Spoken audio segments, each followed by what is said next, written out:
Ayon sa Omnibus Election Code ng COMELEC, kapag ikaw ay isa ng official candidate, ay bawal na maglagay ng campaign posters o anumang campaign paraphernalia ngayong araw, ika-28 ng Agosto hanggang ika-19 ng Oktubre.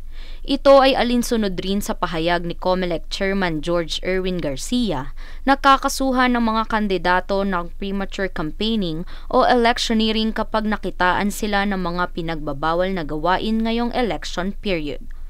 Ang barangay at SK elections ngayong taon ay idadaos matapos ang maraming beses na pagkakapaliban nito sanhi ng pagpospo ng Kongreso dahilan ng mahabang pag-upo ng mga barangay officials.